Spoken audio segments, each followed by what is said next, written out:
എല്ലാ സിനിമകൾ തുടങ്ങുമ്പോഴും നമ്മൾ മനസ്സുകൊണ്ട് പ്രാർത്ഥിക്കുന്നത് ഈ സിനിമയ്ക്ക് ഒരു തടസ്സവും കൂടാതെ ഷൂട്ടിംഗ് നടക്കണേ, ഈ ചിത്രം ഏറ്റവും വലിയ സൂപ്പർ ഹിറ്റ് ആയി മാറണേന്നാണ്.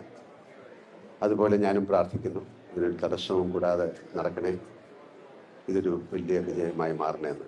ദൃശ്യം 1, 2 മനസ്സിൽ ഏറ്റിയ പ്രേക്ഷകർ ദൃശ്യം 3 തീർച്ചയായിട്ടും മനസ്സിൽ കൊണ്ട് നടക്കുമെന്ന് ഞാൻ പ്രാർത്ഥിക്കുന്നു. എല്ലാവർക്കും നല്ലൊരു ദിവസം ഒരിക്കൽ കൂടി ആശംസിച്ചുകൊണ്ട് നിർത്തുന്നു. Thank you.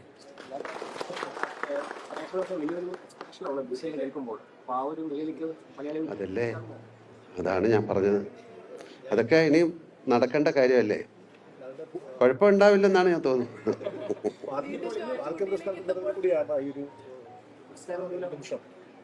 അതൊക്കെ ഇന്നലെ സംസാരിച്ചു കഴിഞ്ഞു. ഇതിപ്പം ദൃശ്യമാണ്. ഇന്നലത്തെ കാര്യം ഇന്നലെ.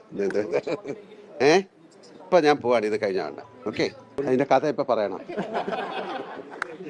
ജോർജ് കുട്ടി എന്തെങ്കിലും ഒരു കുഴപ്പം ഉണ്ടാക്കും, പേടിക്കണ്ട. അത് കാണാം. എല്ലാവരും അതിന്റെ ഒരു എല്ലാവരും ഇത് ഈ എക്സൈറ്റ്മെന്റ് ആണ് ദൃശ്യത്തിന്റെ ഒരു ക്യാച്ച് എന്ന് പറയുന്നത്. അപ്പൊ അത് തീർച്ചയായിട്ടും എന്നോട് പറയല്ല എന്ന് പുള്ളി പറഞ്ഞു. പറയാം.